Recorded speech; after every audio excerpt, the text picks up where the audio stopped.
Inukube mahu, wenye alfa, gle omega, wenye nukube mahu.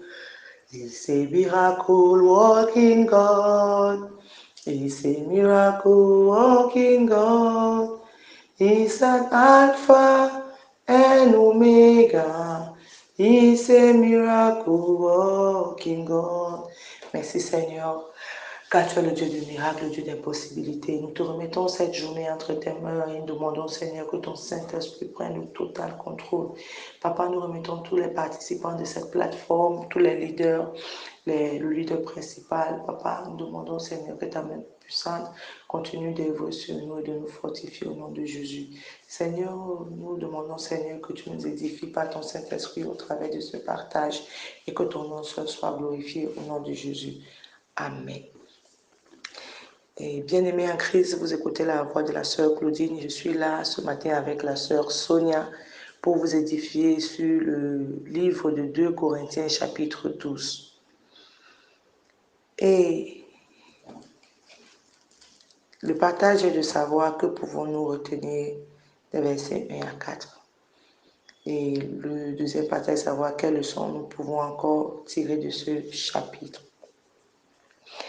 Nous pouvons comprendre dans ce livre dans ce chapitre, que Jean-Baptiste, qui était celui qui a précédé Jésus, se présentait en tant que la voix de celui qui crie dans le désert. Il dit, Dieu parle par ma bouche, par ma voix, mais moi je ne suis rien. Il dit, Dieu parle par ma voix, mais moi je ne suis rien. Il dit, je suis la voix de celui qui crie dans le désert. Ce qui veut dire qu'il ne se glorifie pas, il ne veut pas se faire voir, mais c'est quelqu'un qui parle en lui.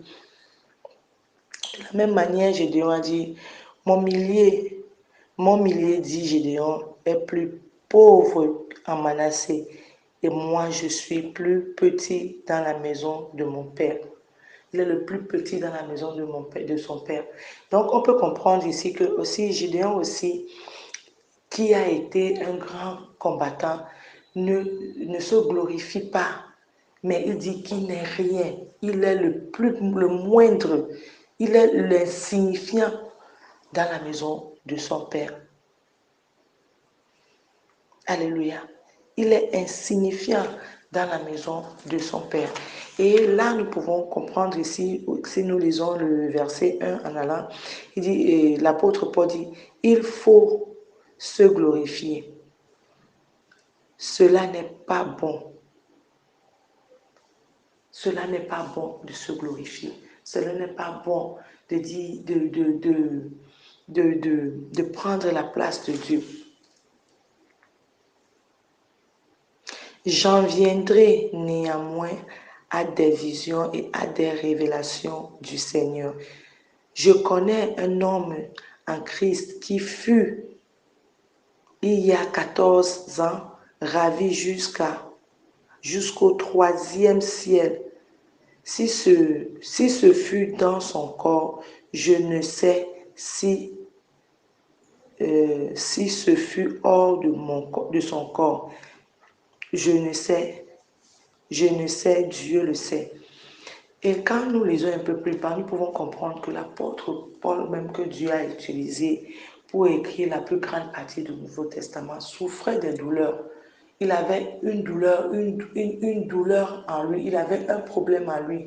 Malgré que seulement son ombre guérissait les malades, il ne se glorifiait pas. Il ne s'élevait pas. Il disait que je suis ce que je suis par la grâce de Dieu. Ce qui veut dire que sans Dieu, je ne suis rien. Sans l'Éternel qui m'utilise, ma vie n'a pas de sens. Je suis inutile. Je ne suis rien. Personne ne saura que moi, l'apôtre Paul, j'ai une fois existé. Et c'est cette même chose que nous voyons encore. Jean-Baptiste a déjà dit, comme je l'avais dit, qu'il est la voix de celui qui crie dans le désert, qui dit ce que l'Éternel lui demande de dire. Et Gédéon, qui était un grand combattant, qui était reconnu en tant qu'un grand guerrier, dit qu'il est le moindre, il est l'insignifiant de la maison de son père. Qu'est-ce que nous pouvons comprendre ici? Nous pouvons comprendre là que quand Dieu t'élève, tu n'as pas le droit de te glorifier ou de dire je suis celui-ci, je suis tel. mais que tu laisses l'Esprit de Dieu œuvrer en toi. Donc, tout ce que Paul essaye de parler là, il parle de l'esprit d'orgueil. Ce que l'apôtre Paul essaye de parler dans ce passage, dans cette première partie, il parle de l'esprit d'orgueil, de gens qui sont des fanfarons, qui s'enorgueillissent, qui font passer leur image premièrement avant l'image de Christ. Donc, ici, l'apôtre Paul veut que nous sachions que nous ne sommes rien si ce n'est pas la grâce de Dieu. Nous ne pouvons rien si Dieu ne nous l'a pas permis. Car lui-même qui faisait des miracles, qui guérissait les malades, que par son nom, il souffrait d'une maladie incurable, il souffrait d'un mal incurable. Alléluia. Donc, ici, nous devons comprendre que nous ne sommes rien sans sans l'Esprit de Dieu. Donc, en tant que fidèles, en tant que leaders, nous ne devons pas nous enorgueillir au travers de ce que l'Éternel fait dans nos vies, ou bien à part ce que nous faisons, ou bien par des œuvres que nous accomplissons, mais nous devons savoir que c'est l'Esprit de Dieu qui œuvre en nous. Et sans cet Esprit de Dieu, nous ne serons pas reconnus et personne ne va nous considérer. Mais c'est cet Esprit qui nous donne la valeur que nous avons aujourd'hui. Alléluia. Et nous devons aussi comprendre que dans les autres leçons à tirer, l'apôtre Paul insistait beaucoup sur le comportement du peuple de Corinthe. Il a insisté dans ce comportement. Et nous pouvons comprendre que le peuple de Corinthe n'avait plus les fruits de l'esprit, mais nous pouvons voir qu'ils étaient plus remplis de l'esprit, par l'esprit de la chair.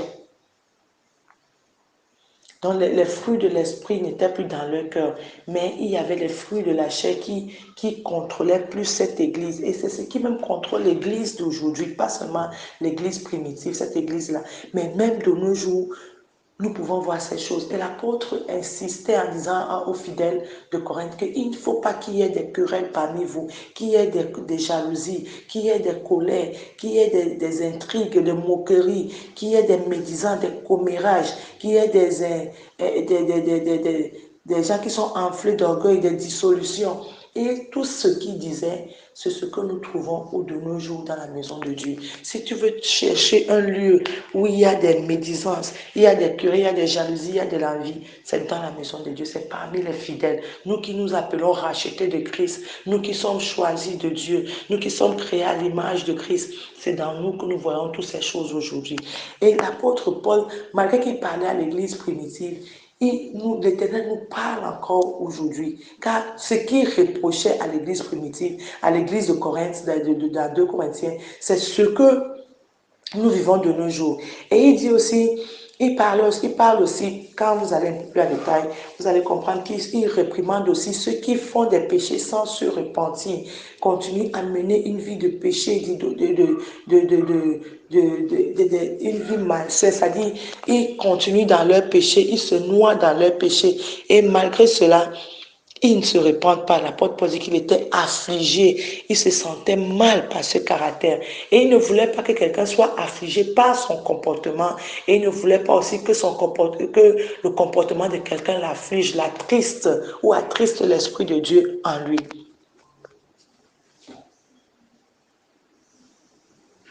Donc nous devons comprendre qu'en tant que fidèles, nous devons toujours mener une vie de repentance. Nul n'est saint, nul n'est parfait, si ce n'est l'Esprit de Dieu qui nous purifie et qui nous rend parfaits, qui fait de nous ce que nous sommes aujourd'hui.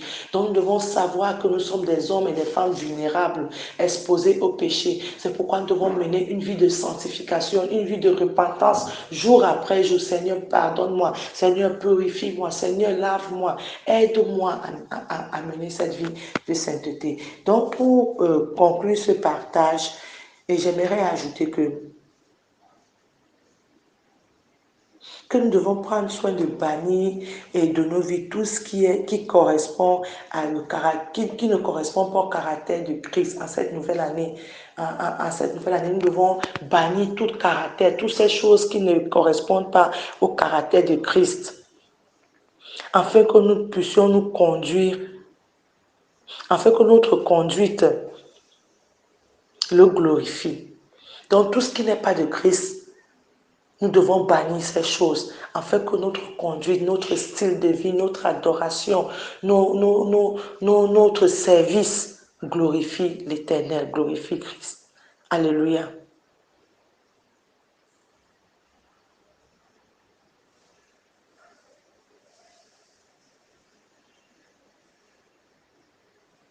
et que nous devons avoir un cœur qui soit à l'image du nouvel homme. Et nous devons avoir un cœur qui soit à l'image du nouvel homme. C'est-à-dire, notre cœur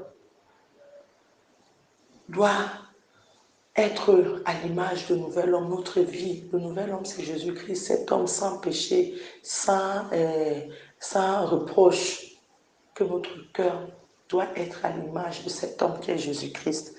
Donc, et nous devons savoir aussi que dans nos faiblesses, dans nos bassesses, nous ne devons pas nous asseoir dans nos bassesses, nous ne devons pas nous asseoir dans nos faiblesses, mais nous devons nous relever et dire, Seigneur, aide-moi, pardonne-moi, aide-moi à aller de l'avant.